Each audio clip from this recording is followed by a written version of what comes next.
देवियों और सज्जनों, ख्वातीन और हजरात एंड लेडीज एंड जेंटलमैन, आज हमने जिस तरीके से भारतीय प्रधानमंत्री जनाब नरेंद्र मोदी को संसद के पटल पर जो जुदाई सत्र था, जनाब गुलाम नबी आज़ाद बहुत सीनियर पार्लियामेंटेरियन हैं, उनके लिए उनके आंखों में आंसू आए, मोदी जी बल्कि फपक कर रो पड़े। उससे क्या जाहिर होता है? उस वक्त जब मोदी जी रो रहे थे, उनकी आंखों में आंसू थे, तो न सिर्फ पूरी संसद स्तब्ध थी, उसकी आंखों में आंसू थे। कुछ लोग रो रहे थे, कुछ दिल में अंदर रो रहे थे।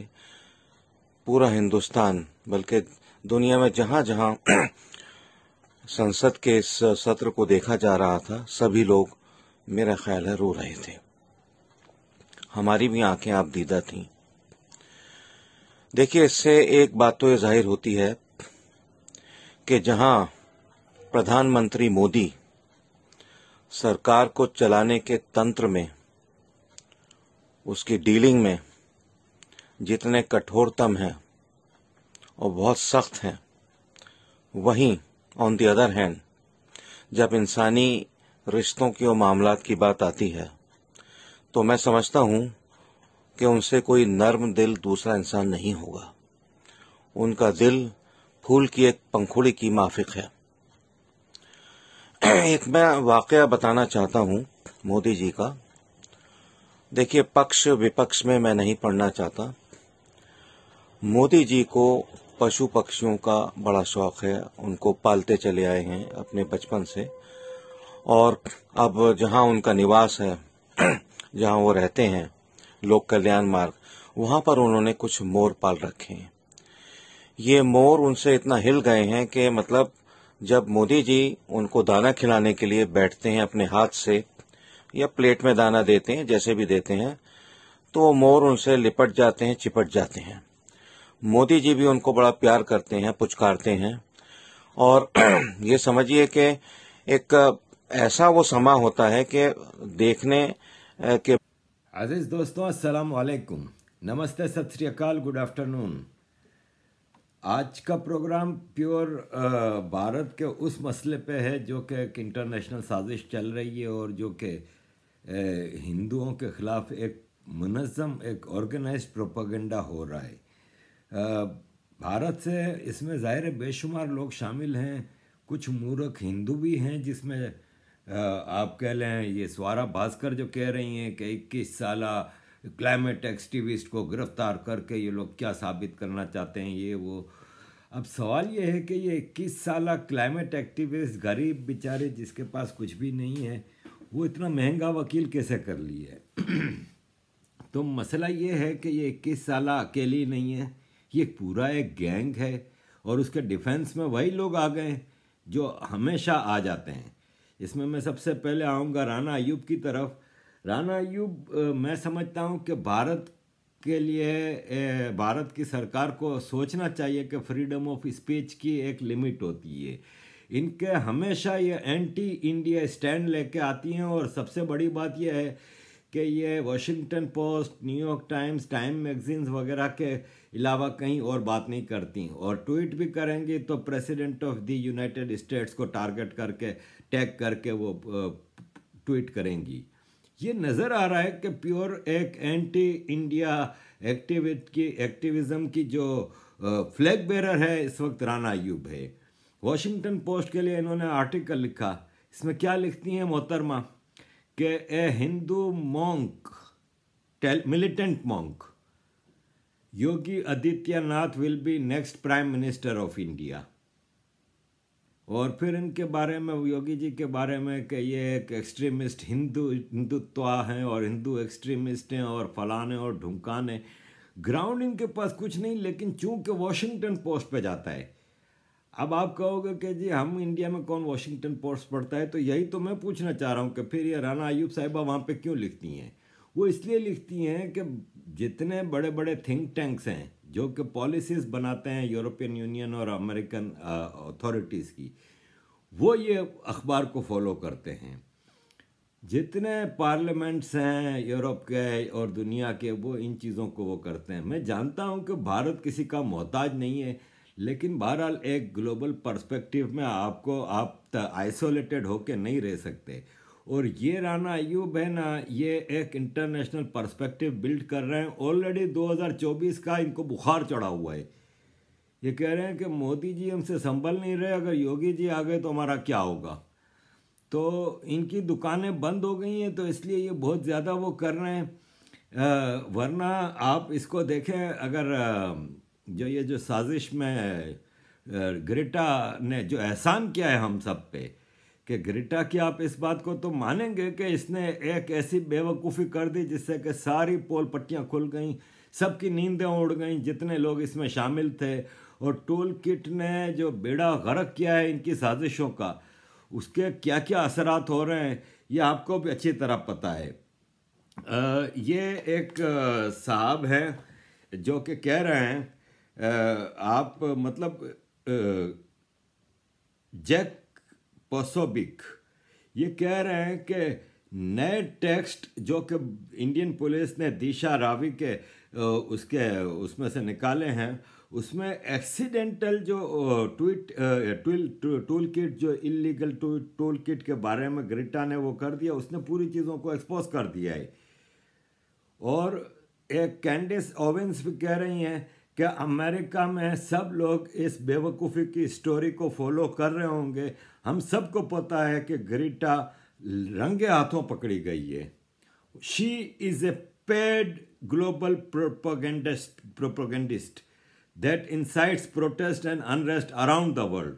अब ये वेस्ट है ना, इसने ये जो चाइल्ड एक्सप्लॉयटेशन होता है ना, ये चाइल्ड एक्सप्लॉयटेशन कर रहे हैं। ये छोटी सी को ट्रम्प जैसे अमेरिका के प्रेसिडेंट के सामने ला के खड़ा कर दिया और जिसकी मर्जी आती है उसके ज़रिए इसको वो करते हैं, ग्रीटा के ज़रिए। और इस टाइप के जो एक्टिविस्ट इन्होंने क्रिएट किए हुए, हम जैसे रियाना को बीच में लेके आए, कभी मलाला को लेके आ जाएंगे, ये सब वेस्ट के क्रिएटेड बेबीज़ हैं। और ग्रेटा ने ये सब चीज़ों की पोलें खोल दी। अब आप ये देखें ना कि ये निकिता जैकब है, इसके मोबाइल के डेटा में से वो चीज़ें मिली हैं, तो ज़ाहिर है इनकी नींदें तो हराम हो ही जाएंगी ना। आपको पता ही है कि वो ग्रेटा और ये रावी जो है, दिशा रावी, इनकी जो चैट एक्सपोज हुई है, जो पब्लिक में आ भी गई है, उसमें बाकायदा वो ग्रेटा के ऊपर वो कर रही है कि तुमने क्यों टूल किट की वो कर दी और हम सबको अंडरग्राउंड होना पड़ेगा और बहुत मसले पैदा हो जाएंगे। और हुए मसले पैदा, अब गुत्थी खुल रही है और चीज़ें आ रही हैं। तो ये पूरी एक साजिश है। एक साजिश के तहत इस चीज़ को किया गया और राना इसको बहुत ही ज़्यादा बढ़ चढ़ के वेस्ट में इसको प्रोपेगेंडा कर रही है।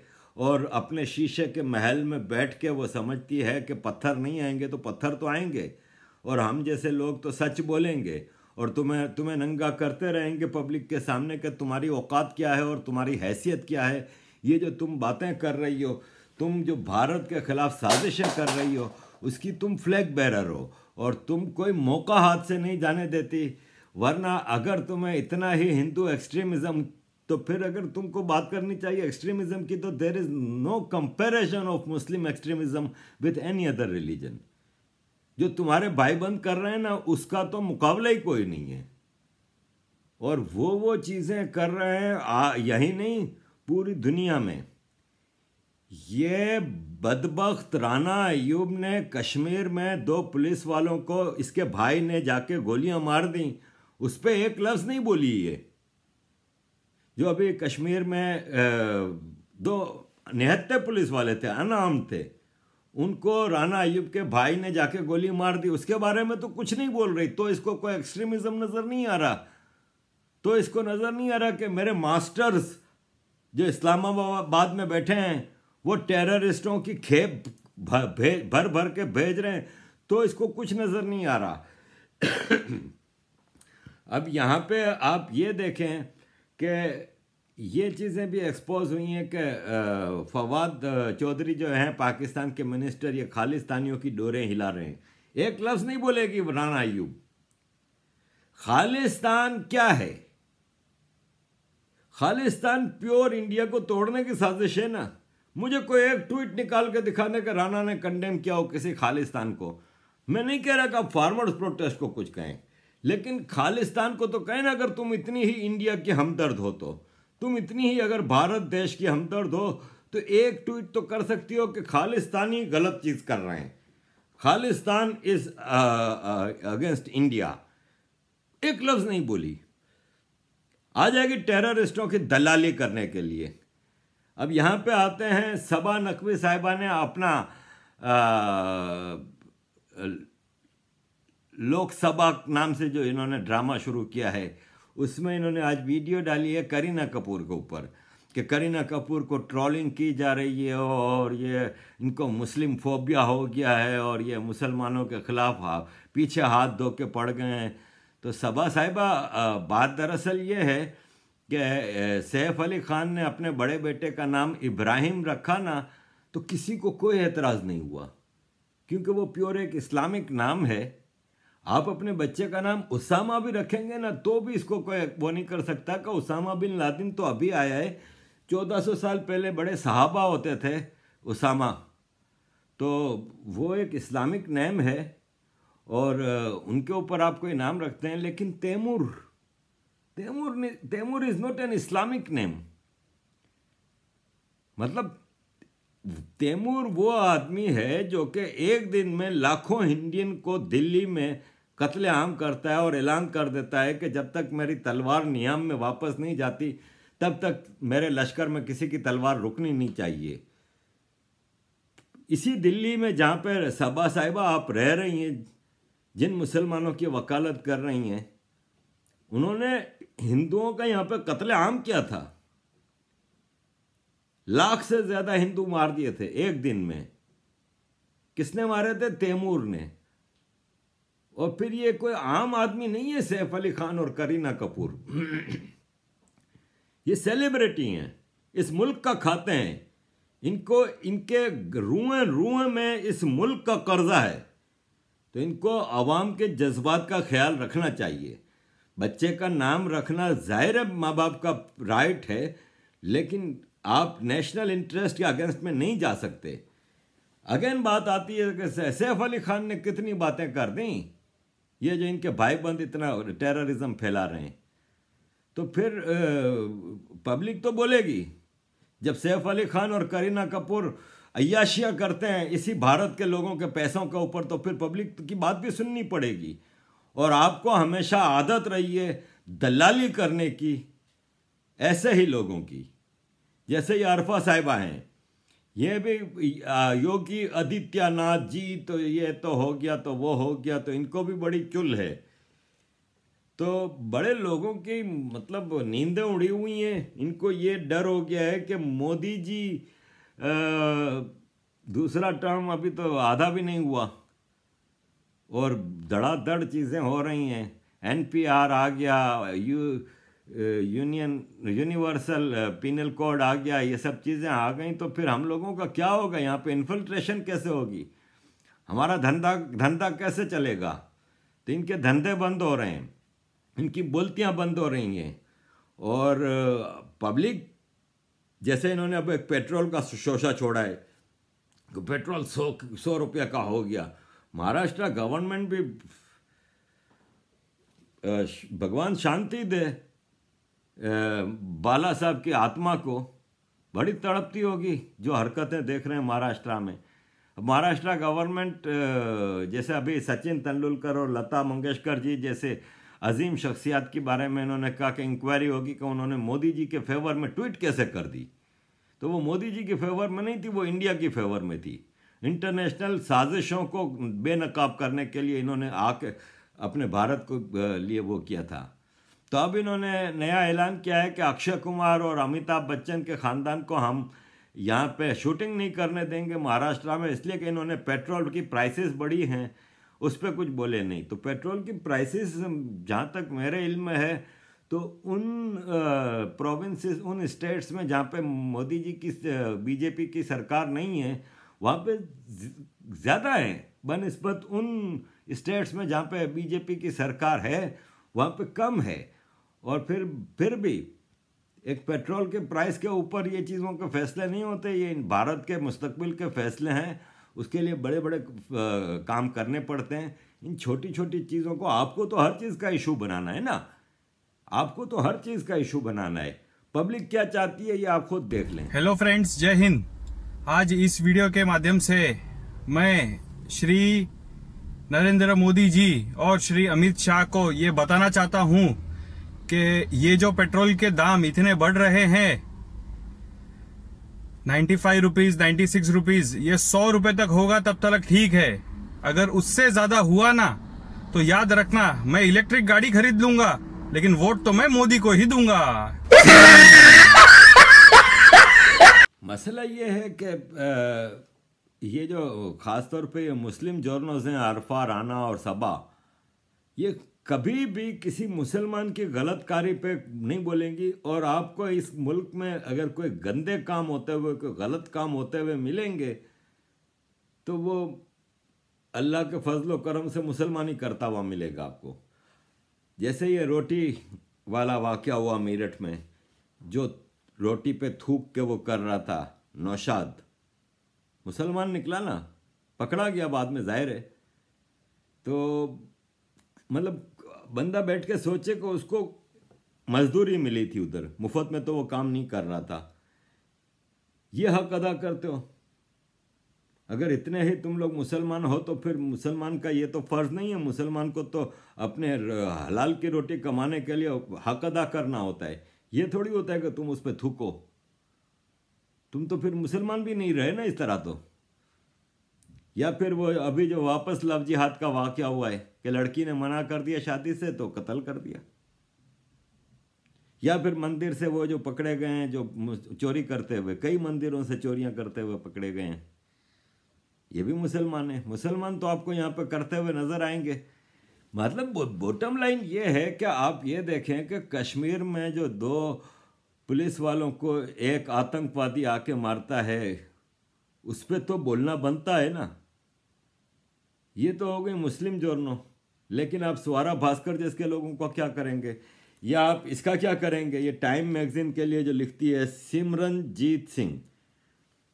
अब आप देखें, मैंने पहले भी कई वीडियो में बताया है कि भारत को वेस्ट एक ढाल के तौर पे महसूस करता है कि एशिया में जो चाइना का जो एक्सपेंशन हो रहा है और पूरी दुनिया की इकोनॉमी पे चाइना इस वक्त जो छाया हुआ है, और उसको अगर कोई रोक सकता है, और चाइना के जो CPEC और ये मुख्तलिफ जो प्रोजेक्ट्स हैं पूरी दुनिया पे रूल करने का जो ख्वाब है, उसको अगर कोई रोक सकता है तो वो भारत है।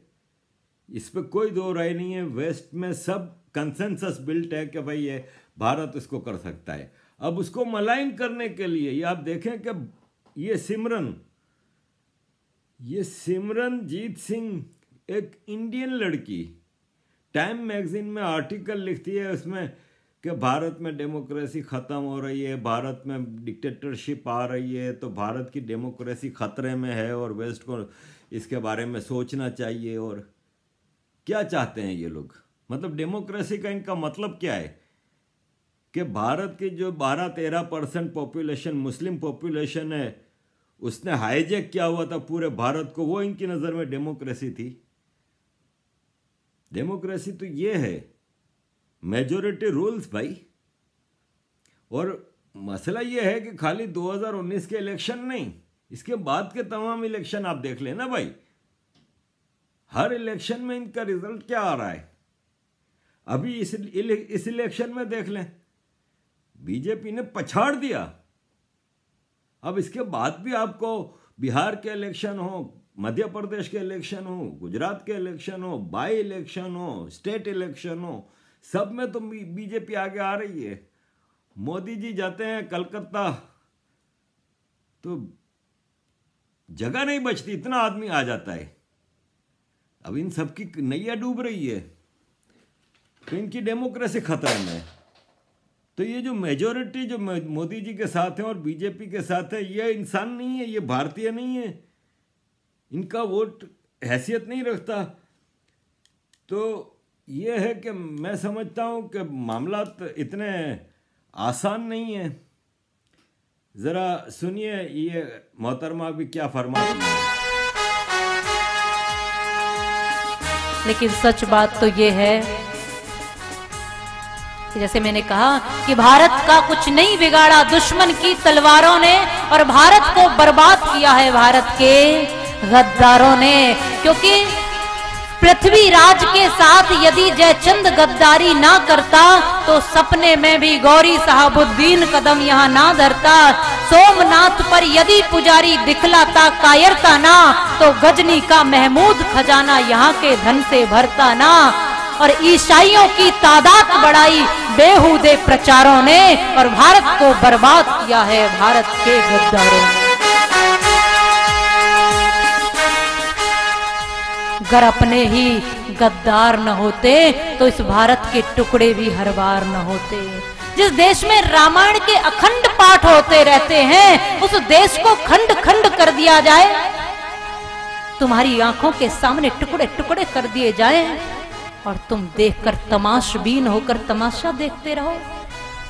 कोई कह दे हम तिरंगा फाड़ दें, कोई तिरंगे का अपमान करता है, भगवे का अपमान करता है, भारत माता को डायन कहता है और हम चुपचाप तमाशा देखते हैं। कोई हिंदुत्व को गाली देता है, कोई राम को बदनाम करता है, कोई कृष्ण को बदनाम करता है, और तुम ऐसे तमाशबीन हुए कि सिर्फ तमाशा देखते रहते हैं।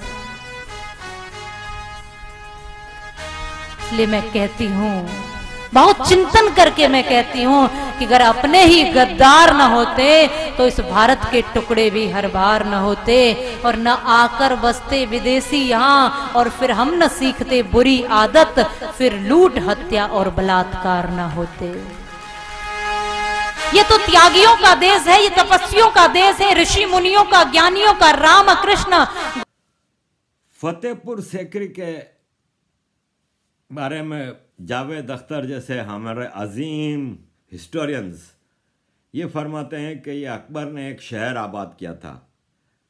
अभी आर्कियोलॉजी की खुदाई हो रही थी वहाँ पे, तो फतेहपुर सीकरी के नीचे से जैन शहर निकला है, एक सिटी निकला है, और उसके खंडरात मिल रहे हैं कि उस वहाँ पे हिंदू और जैन बहुत बड़े बड़ी आबादियाँ आबाद थीं, जिसको तबाह करके बर्बाद करके उसके ऊपर फतेहपुर सीकरी बनाया गया है। उसकी खुदाई फिर रोक दी गई, लेकिन ये चीज़ें हो रही हैं कि कहीं आप मंदिर मस्जिद के नीचे कहीं आप आर्कियोलॉजी को वो देख लें, आपको 99% मस्जिदों के नीचे जो पुरानी मस्जिदें हैं 100-100 200 साल पुरानी मंदिरों के ऊपर मिलेंगी। तो मसला ये है कि मुसलमान है ना, उसको बड़ा अब सोचना पड़ेगा। आम मुसलमान की बात कर रहा हूँ, अपने इन कम्युनल लीडर, कम्युनल नहीं कमीने लीडरों को अब नंगा करना होगा, और उनको जाके वो करें कि भाई बहुत हो गया, तुमने हमें भारत के अंदर रह के हमें 1.5 इंच की मस्जिद बना के हमारे लिए। और आप देख लें कि इसके फ़ायदे सारे कम्युनल लीडर्स को होते हैं, आम भारतीयों को कुछ नहीं होता। केरला में और आरएसएस वालों के साथ मुसलमानों ने क्या किया, फिर मलबार के उसमें वो कह रहे हैं अलग स्टेट, हमें मुस्लिम स्टेट दी जाए। ओमकारा पे पाबंदी लगाई जाए, ओमकारा कहना ही मना हो जाना चाहिए इधर, इससे मुसलमानों के जज्बात हर्ट होते हैं। तो फिर 84% हिंदू भी भारत के खड़े होकर कल को कह सकते हैं कि अल्लाह अकबर कहने से हमारा भी रिलीजियस सेंटीमेंट हर्ट होता है, तो फिर अल्लाह अकबर पे पाबंदी लगानी चाहिए। और ये केरला में हो रहा है, केरला में बड़े मसले हो रहे हैं, और केरला में हिंदू बहुत तकलीफ़ में है। आज से नहीं है, बहुत ज़माने से, अंग्रेज़ों के ज़माने में भी वहाँ पे जेनोसाइड हुआ है। केरला में दुनिया की पहली मस्जिद शायद बनी थी, और तब से केरला में एक इन्वेडर्स का एक तूफान रहा है। तो यह है कि वहाँ का हिंदू बहुत तकलीफ़ में है और बहुत सरकार को इसके बारे में फैसले करने होंगे। और कुछ लोगों को अब एक्सट्रीमिस्ट ग्रुप जैसे अमेरिका टेररिस्ट ग्रुप करार देता है, ऐसे कुछ लोगों को टेररिस्ट ग्रुप करार दे के इन लोगों को अकल ठिकाने लानी होगी। आप सिर्फ एक लम्हे के लिए सोचें कि आरएसएस के साथ जो केरला में इन्होंने किया है, ये अगर आप अदल बदल कर दें कि आरएसएस कर रही होती मुसलमानों के साथ ये, तो ये जितनी राणा और सबा और ये चूड़ियां तोड़ के बेवाओं की तरह आ जाती हाय हाय करने के लिए, और जितनी रियाना ग्रिटा दुनिया भर से आ जाती मातम करने के लिए, और आरएसएस को दुनिया का सबसे बड़ा टेररिस्ट ग्रुप करार दे देते। लेकिन चूंकि मुसलमान कर रहे हैं, इट्स ओके, क्योंकि मुसलमानों को छूट है सब करने की।